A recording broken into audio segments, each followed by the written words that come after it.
Bonjour et bienvenue sur la chaîne de Biochimie Facile. Dans cette vidéo, nous allons voir le mécanisme de la réplication de l'ADN. Avant de commencer, n'oubliez pas de vous abonner à la chaîne pour plus de vidéos de biochimie.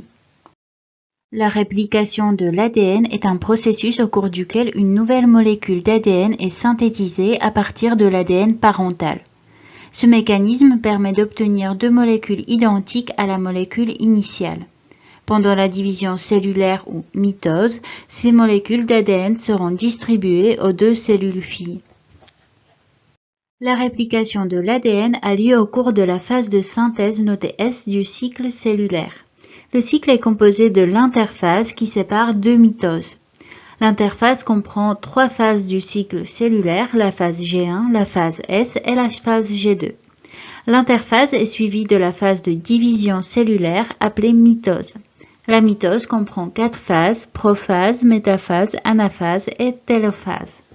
Rappelons à présent la structure de l'ADN. L'ADN est une macromolécule composée de deux brins enroulés. Chacun de ces brins est en fait une longue chaîne de nucléotides. Les nucléotides sont des briques de base de la structure de l'ADN. Ils sont composés de trois parties, un groupement phosphate, un sucre qui est dans le cas de l'ADN le désoxyribose, et une base azotée. Il existe quatre bases azotées, l'adénine, la guanine, la cytosine et la thymine. Comme vous pouvez le voir sur ce schéma, ces bases azotées s'associent les unes avec les autres en établissant les liaisons hydrogènes. L'adénine s'apparie avec la thymine, la guanine s'apparie avec la cytosine. On peut également remarquer que les deux brins de l'ADN ont une orientation antiparallèle, comme cela est représenté par les flèches. Lors de la réplication de l'ADN, les nouveaux brins sont synthétisés en utilisant les brins parentaux comme matrice, pour former des nouveaux brins appelés brins fils.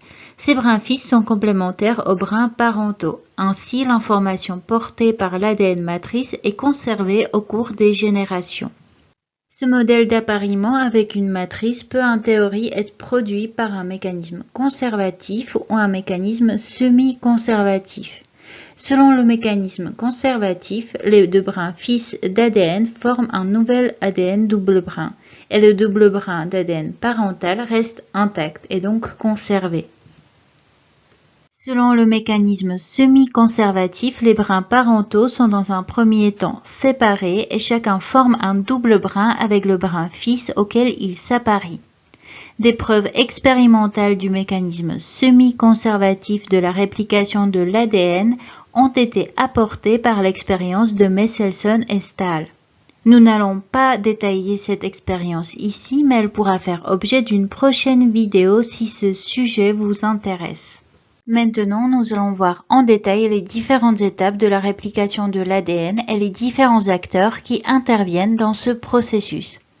Pour que l'ADN double brin serve de matrice au cours de la réplication, les deux brins enroulés doivent être déroulés afin de rendre les bases disponibles pour un appariement avec les bases des désoxyribonucléotides polymérisés en brins fils.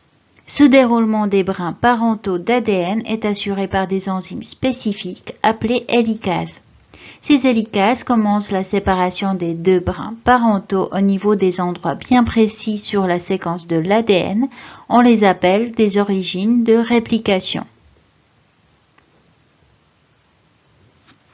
Une fois que les hélicases ont déroulé l'ADN parental au niveau de l'origine de réplication, une ARN polymérase spécialisée appelée primase synthétise une courte séquence d'ARN complémentaire des brins matrices déroulés. Cette séquence s'appelle une amorce. L'amorce appariée à son brin d'ADN complémentaire est ensuite allongée par une ADN polymérase, formant ainsi un nouveau brin fils. La région d'ADN où ces protéines se regroupent pour synthétiser le brin fils s'appelle la fourche de réplication.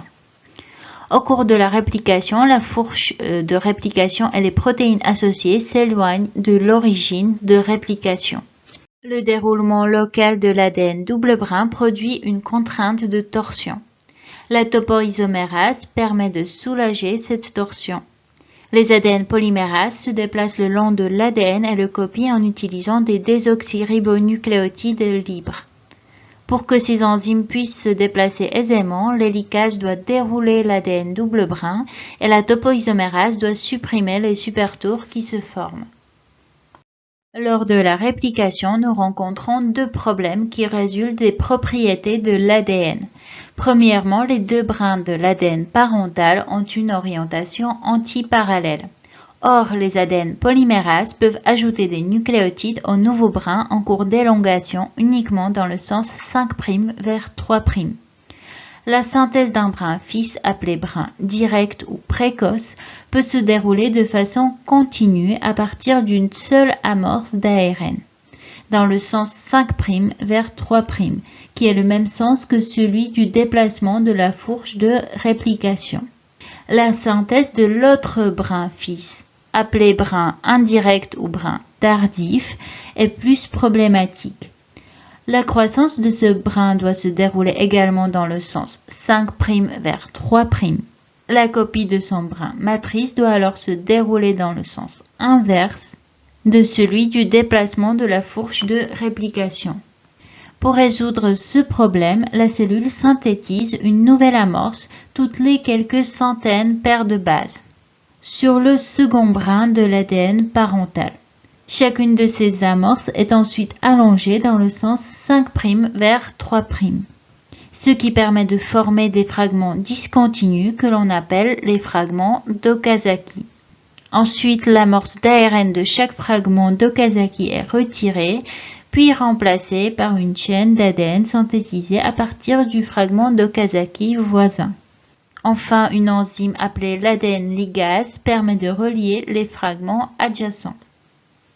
Lors de la réplication, les hélicases utilisent l'énergie libérée à partir de l'hydrolyse de l'ATP pour séparer les brins d'ADN parental. La primase synthétise une courte séquence d'ARN qui s'appelle une amorce qui reste appariée à l'ADN matrice. Celle-ci est initialement allongée par l'ADN polymérase alpha, formant alors un court brin fils mixte d'ARN et d'ADN. L'ADN polymérase delta synthétise la plus grande partie des ADN dans les cellules eucaryotes. Elle prend le relais de l'ADN polymérase alpha et poursuit la synthèse du brin fils dans le sens 5' vers 3'. Deux autres protéines, la protéine RFC et PCNA, permettent de fixer de façon stable l'ADN polymérase delta sur l'ADN matrice. Enfin, les brins matrices simples brins sont stabilisés par les protéines SSB. Pour terminer, la réplication de l'ADN se fait en général grâce à un mécanisme bidirectionnel au cours duquel les deux fourches de réplication se forment au niveau d'une origine et se déplacent en sens inverse. Merci d'avoir regardé cette vidéo. Si elle vous a été utile, vous pouvez me le faire savoir en aimant la vidéo et en laissant en commentaire. N'oubliez pas de vous abonner et d'activer la cloche de notification pour ne rater aucune vidéo de biochimie facile. Vous pouvez soutenir la chaîne sur Tipeee si vous le souhaitez.